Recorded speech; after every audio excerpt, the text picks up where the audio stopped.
kayak bocil banget gak sih kayak gini. Bodo amat.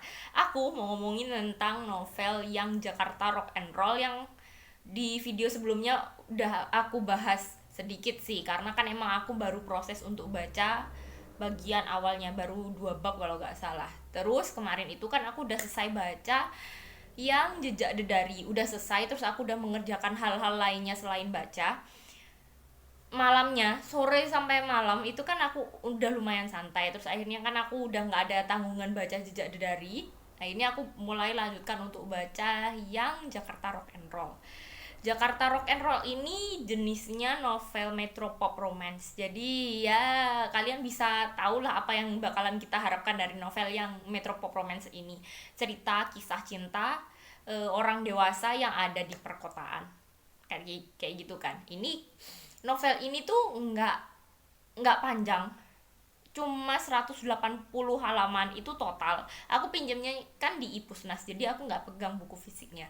Kalau untuk cerita intinya, selain dari kayak cover depan belakang dan lain sebagainya, itu paling untuk ceritanya cuma 175 halaman. Jadi ini bener-bener novel yang ringkes menurutku. Terus emang ceritanya ketika aku mulai baca itu aku ngerasa kalau ceritanya ringkes dan pace-nya itu cepat. Jadi ini adalah novel yang cocok bagi kalian yang mau baca, yang nggak terlalu suka baca novel yang tebel dan cerita yang belibet. Ini cocok bagi kalian yang mau baca sesuatu yang bisa selesai sekali duduk, dan apa ya, ceritanya cerita romance. Kan ada kan orang-orang yang suka romance. Kalau aku sih, aku berusaha untuk mengeksplor segala jenis bacaan sebenarnya. Terus kan ceritanya, pada awalnya aku pikir ketika aku baca blurbnya itu kan, yang di video sebelumnya kan aku bilang kalau aku cuma baca blurbnya doang, itu aku pikir bahwa dua tokoh utama yang namanya Arung sama Betari ini kan pacaran. Nah, aku pikir pada awalnya Betari ini tahu kalau ternyata Arung itu punya istri, tapi ternyata Betari ini nggak tahu. Dia itu taunya ketika dia digerebek, bukan digerebek sih, dilabrak sama istrinya Arung yang namanya Kunang. Ya udah, akhirnya itu pun terjadi di bab awal banget sih, bab kedua kalau nggak salah. Itu terjadinya Kunang Kunang labrak siapa Betari itu di bab kedua. Terus ya udah mulai ada konflik-konflik, dan aku baru baru eh, benar-benar gah ceritanya seperti apa, maksudnya seperti apa. Ternyata Arung sama Kunang itu udah lumayan lama menikah sih kayaknya. Cuman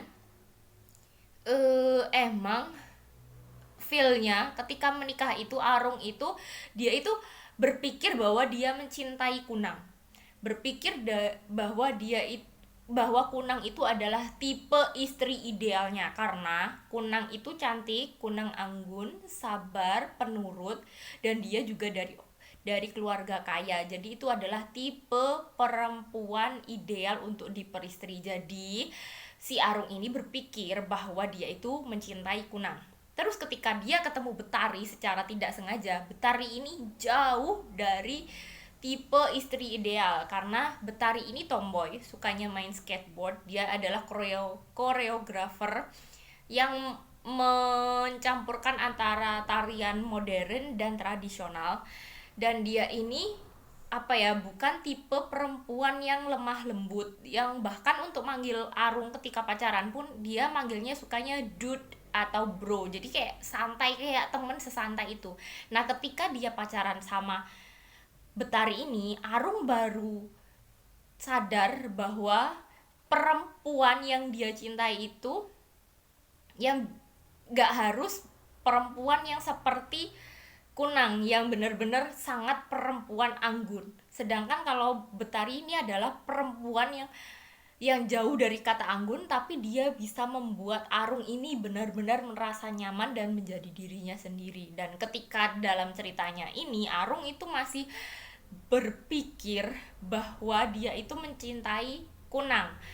Padahal orang-orang yang ada di sekitarnya Arung ini sadar, tahu bahwa sebenarnya Arung ini tidak benar-benar mencintai Kunang. Kunang ini hanya tipe ideal, Tapi sebenarnya cinta itu kan dari dalam hati, gak harus dari tipe gitu kan.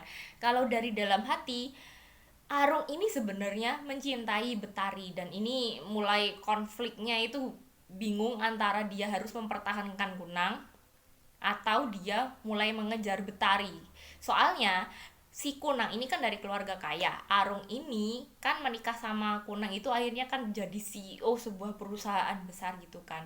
Nah, ketika Kunang tahu kalau Betari, kalau Arung ini selingkuh sama Betari, Arung ini benar-benar kayak ditendang gitu loh, ditendang dari perusahaan, ditendang dari rumah, bahkan dia juga udah mau diproses cerai sama Betari. Dan Arung ini nggak mau melepaskan Betari karena dia tidak suka merasa tidak aman, maksudnya secara finansial dan lain sebagainya itu, finansial dan hubungan kekeluargaannya itu dia merasa tidak aman, jadi dia pengen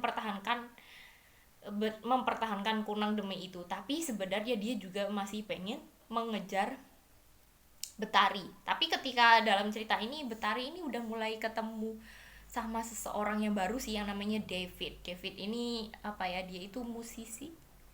Dia itu adalah murid sekolah musik yang ada di Jakarta. Kan emang sebenarnya Betari ini dia itu pengen, pada awalnya kan emang benar-benar pengen membuat sebuah apa ya, bangunan pertunjukan yang mem yang mencampurkan antara pertunjukan musik, tari sama drama kan. Dan dia kan pada awalnya mau mewujudkan mimpinya itu bersama dengan Arung, tapi akhirnya kan gak jadi. Tapi ya udahlah. Terus dalam cerita ini tiap babnya itu disampaikan dari POV yang berbeda. Emang dari awalnya kan dari Arung, terus Betari, terus ada juga Kunang. Nah, selain orang-orang yang dalam inti cerita ini, ada POV dari karakter-karakter lain yang aku sampai ke setengah cerita ini belum bener-bener nangkep hubungan di antara mereka itu apa. Emang ada David juga sih akhirnya belakangan. Cuman yang lain itu kayak ada tokoh-tokoh lain itu, seperti ada seseorang yang tuh sopir taksi, ada juga seseorang yang suka masak dan dia itu mengalami obesitas, terus dia akhirnya mau operasi itu loh, yang pemotongan lambung, apa sih namanya aku lupa, yang motong lambung. Terus karena apa, karena dia itu pengen jadi penyanyi, pengen nyanyi di atas panggung. Jadi aku belum paham, belum jelas hubungan di antara karakter-karakter ini itu apa. Tapi yang jelas dari semua karakter yang muncul, yang udah lumayan banyak ini, karakter itu punya satu kesamaan, yaitu suka sama kesenian, entah musik atau tari. Jadi kita lihat aja, mungkin mereka bakalan kerja sama Arung dan Tari yang membuat mereka bersatu kembali. I don't know. Jadi aku masih mau lanjut baca lagi yang itu. Terus yang buku yang kado terbaik itu aku belum baca sih, belum baca sama sekali. Jadi aku rencananya mau menyelesaikan yang Jakarta Rock and Roll itu. Mungkin hari ini bakalan selesai atau paling lambat besok lah. Baru kemudian aku baca yang kado terbaik.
lebar.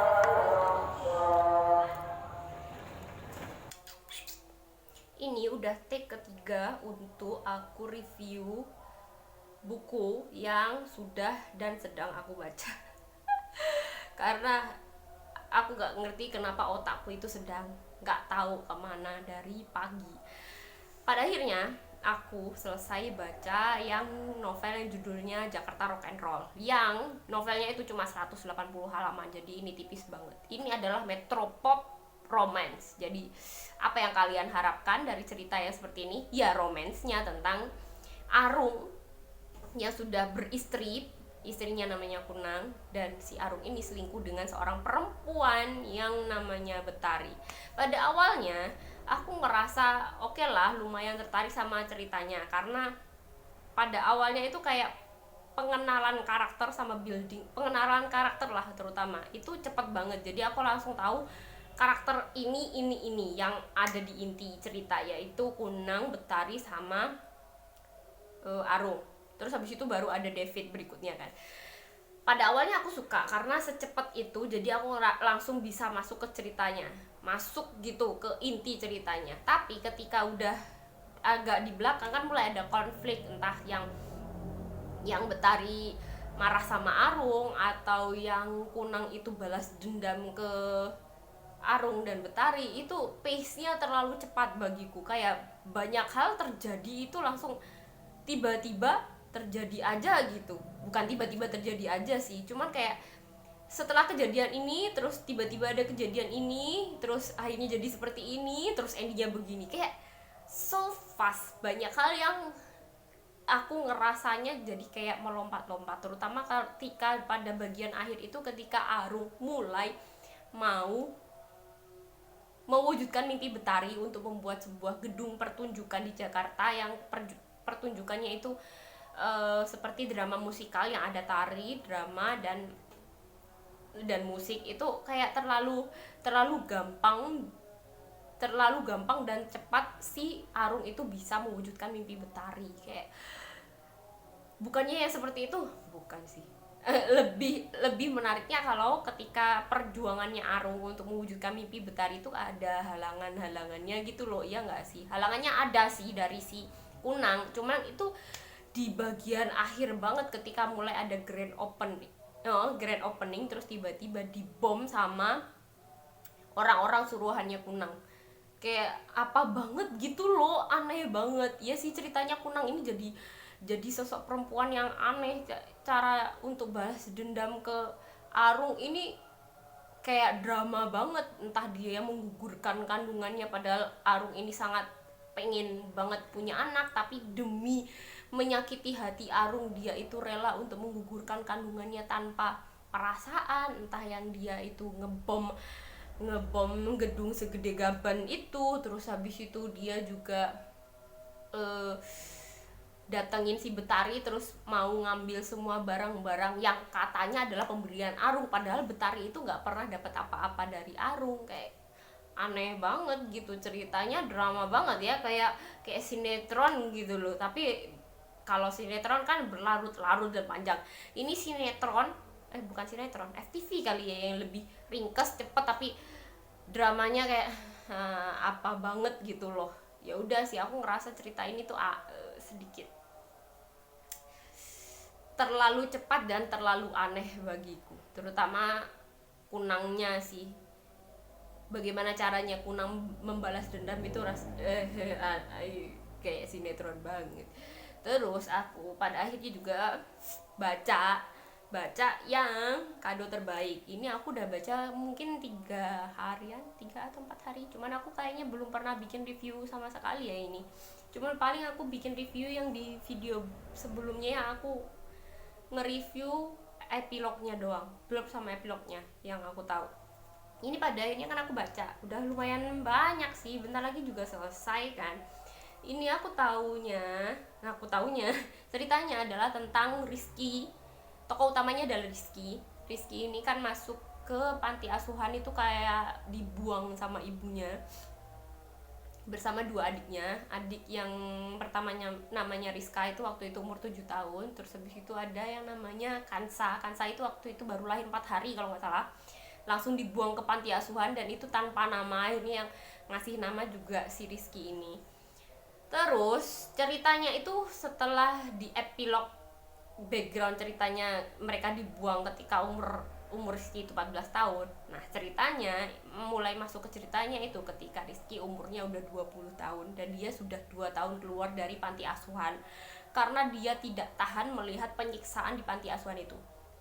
Panti asuhan itu panti asuhan ilegal sebenarnya, yang anak-anak yang ada di panti itu dipekerjakan sebagai entah pemulung atau pengemis, pengamen. Bahkan meskipun tidak resmi, anak-anak itu juga berusaha mencari uang dengan cara mencuri dan mencopet. Sebenarnya yang punya panti asuhan nggak peduli sih mereka cari uang dengan cara apa, yang penting mereka kasih setoran tiap harinya kayak gitu sih. Terus Rizky itu ngerasa nggak kuat, akhirnya karena dia udah cukup dewasa ya, waktu itu umur 18 tahun, akhirnya dia kabur dari panti asuhan itu. Cuman sayangnya dia nggak bisa bawa kabur kedua adiknya karena adik-adiknya kan masih kecil, dan Rizky juga nggak tahu mau cari uang dengan cara apa dan tinggal di mana. Akhirnya dia kabur sendiri. Terus pada suatu hari ketika 7 hari menjelang lebaran kalau nggak salah, Rizky kan dia udah benar-benar gak punya pekerjaan, dia diusir dari kos-kosannya yang sangat kumuh, nggak punya uang, dia kelaparan. Terus akhirnya kan dia ke terminal. Nah, di terminal itu dia kan sebenarnya mau beli makan, cuman dia nggak punya uang. Rizky ini sebenarnya anaknya baik-baik gitu loh, meskipun dia tinggal di dunia, di lingkungan yang seperti panti asuhan itu, dia itu tetap nggak mau nggak mau mencuri. Sebenarnya dia nggak mau melakukan hal-hal yang tidak baik sebenarnya, cuman dia sangat kelaparan di hari itu. Dia minta makan, bukan minta makan sih, dia makan di suatu warung. Terus dia berjanji sama si pemilik warung kalau dia bakalan bayar nantinya entah dengan cara apa. Pemilik warungnya nggak ikhlas juga ngasih makan sebenarnya. Terus dia ngelihat ada seseorang perempuan yang pulang kampung, kan itu kan di terminal, pulang kampung, terus dia itu kehilangan dompetnya. Nah, si Rizky ini tahu di mana dompetnya itu jatuh, sedangkan orang di sekitar sana nggak ada yang tahu karena ternyata dompetnya nyelip di antara ban bis. Dia itu mau ngambil, tapi karena dia kelamaan mikir, dia itu mikir antara dia mau ambil dompetnya terus ambil duitnya, atau dia mau ambil dompetnya terus dikembalikan ke yang punya. Kan kalau dikembalikan nanti mungkin entah dia dapat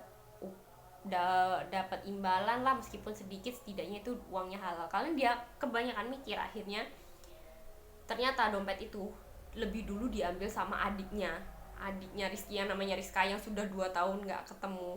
Itu akhirnya Rizka itu berkembang menjadi seorang berandal, copet, semacam itu. Terus Rizky ini pada akhirnya mulailah perjalanan akhirnya dia kenal sama si pemilik dompet yang namanya Rani, yang sebenarnya awalnya Rani menduga bahwa Rizky adalah seorang pencopet. Terus ya udah sih ceritanya, inti ceritanya adalah antara Rizky dan Rani yang berusaha untuk menyelamatkan adik-adiknya Rizky sama adiknya Rani, yang waktu itu adiknya Rani diculik. Satu adiknya Rani diculik. Terus yang untuk kedua adiknya Rizky yang namanya Rizka ini ceritanya diadopsi, tapi Rizky nggak tahu ini diadopsi beneran apa enggak, dan diadopsi sama orang yang seperti apa. Terus yang untuk yang Kansa, yang adiknya yang kecil ini, dia mau dijual ke orang, dijual organnya sama sindikat penjual organ yang juga yang bekerja sama dengan pemilik panti asuhannya Rizky. Dan si adiknya Rani ini ternyata dia diculik juga, mau dicuri organnya, kayak gitu sih ceritanya. Terus dari novel ini kita itu bisa ngelihat bisa setidaknya melihat sebagian kecil kehidupan dari anak-anak jalanan itu seperti apa, yang mereka itu ternyata dibuang atau mereka itu yang ditemukan tidak punya keluarga sama sekali ketika bayi. Kehidupan kerasnya di jalanan itu seperti apa. Kan kita juga tahu kalau di jalanan orang-orang yang ngemis itu biasanya emang bukan karena ngemis, karena nggak punya, karena mengalami apa ya, punya kekurangan atau apa, karena emang dipekerjakan untuk ngemis sama sebuah sindikat ya, kayak sindikat panti asuhannya Rizky ini. Terus aku juga ngelihat kalau ternyata ada beberapa orang, karena ada juga karakter yang dikenal sama Rizky yang namanya Bang Toron. Bang Toron ini adalah seorang apa ya, seorang bandar narkoba yang dia itu ditakuti sama banyak orang. Rizky juga takut sih sebenarnya, tapi ada sisi baiknya juga dari Bang Toron yang mau membantu Rizky untuk keluar dari beberapa masalah, bahkan keluar dari masalah, entah masalah ekonomi karena Bang Toron tahu Rizky ini belum makan, atau mungkin ada masalah-masalah lainnya. Kita jadi ngeliat kalau ternyata orang yang semenakutkan itu juga masih punya sisi baik ke orang yang, terutama orang yang dia kenal, kayak gitu sih. Aku belum baca banyak, belum selesai bacanya.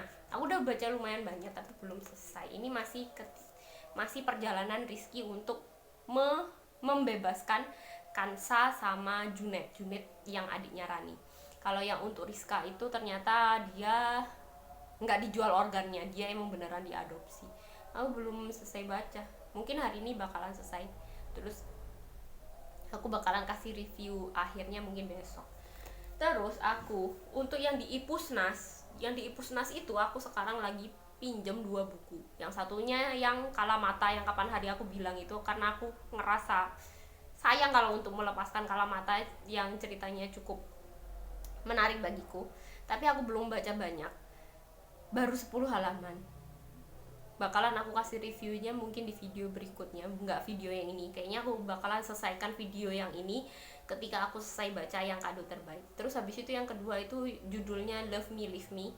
Kenapa aku pinjam ini? Karena novel ini masuk antrian, banyak yang mau pinjam. Terus kapan hari kemarin kalau nggak salah itu available 1 dan aku pas lihat. Jadi daripada aku lepaskan, mending aku pinjam aja, daripada nanti aku bakalan susah untuk dapat ini. Apalagi kan hurufnya L, jadi ya sesuai dengan urutan huruf abjad. Kalau yang Love Me Leave Me ini metropop romance, mungkin aku ngerasanya bakalan 11-12 sama Jakarta Rock and Roll, entahlah ya. Soalnya novelnya juga nggak terlalu tebal, sekitar 190 halaman. I don't know. Jadi entahlah, bakalan masuk ke video berikutnya juga. Yang video ini bakalan selesai di Kado Terbaik yang bakalan aku selesaikan hari ini.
Ini baik caffeine booster.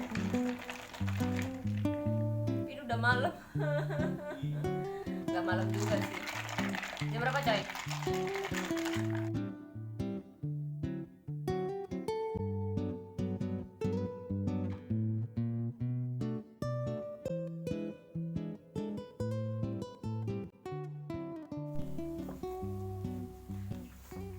Baru selesai baca ini kan. Why? Kenapa ending hidup buat Rizky itu nggak bagus? Sebenarnya dia punya banyak kesempatan untuk hidup lebih enak daripada kehidupan jalanan. Cuman mungkin dia karena sudah dia merasa kalau dirinya kotor, dia merasa kalau dia pernah melakukan hal-hal kriminal kayak jual narkoba, mencuri, mencopet dan lain sebagainya. Dia merasa nggak pantas untuk hidup dengan lebih baik. Padahal dia punya kesempatan untuk itu. Padahal adik-adiknya pada akhirnya diadopsi sama orang-orang yang baik, dan sebenarnya dia pun juga bisa loh untuk mencari keluarga yang baik yang mau menampung dia, meskipun waktu itu dia umurnya udah dewasa, udah 20 tahun, tapi kan dia masih punya kesempatan untuk hidup lebih baik. Kan ada juga orang-orang yang udah nawarin dia untuk hidup dengan lebih baik gitu loh. Pada akhirnya Rizky tetap hidup di jalanan, bahkan dia kayak pengen menghilang dari adik-adiknya, nggak mau dicari, nggak mau ditemukan. Bingung, sedih.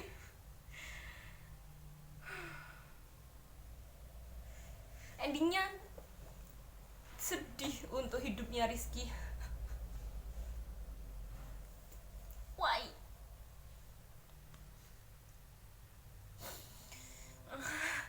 Pengen nangis.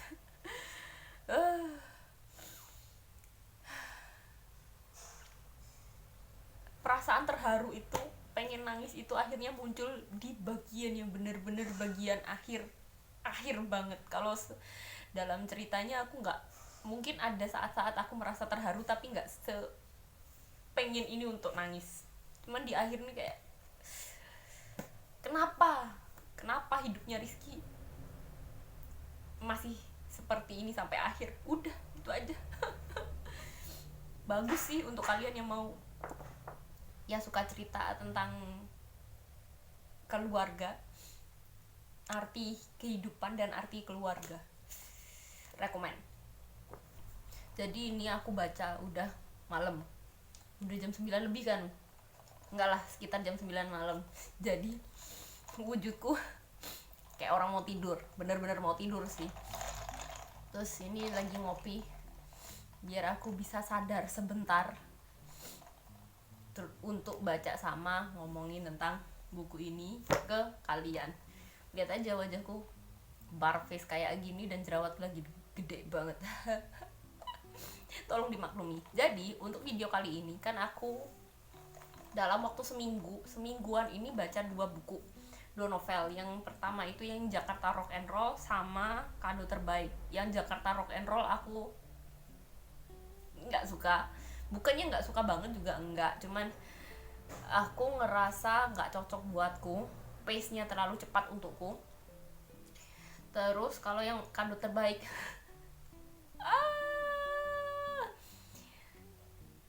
rasanya mulai berasa impactfulnya itu di belakang. Kalau yang di awal-awal ya biasa aja sih. Kalau yang di bagian akhir itu menyedihkan. Terus apa ya, mungkin ini bisa dimasukkan ke dalam buku kedua yang bisa membuat aku menangis di tahun ini setelah yang Chronicles of a Blood Merchant. Yang ini yang buku kedua yang bisa buat aku nangis. Nggak senangis Bombay yang waktu yang dulu itu sih, cuman yang ini lumayan sedih buatku. Udah gitu aja. Besok aku bakalan ke perpus insyaallah buat ngembalin buku karena udah selesai dua-duanya. Terus aku bakalan pinjam buku lagi yang untuk huruf L sama M. Udah gitu aja.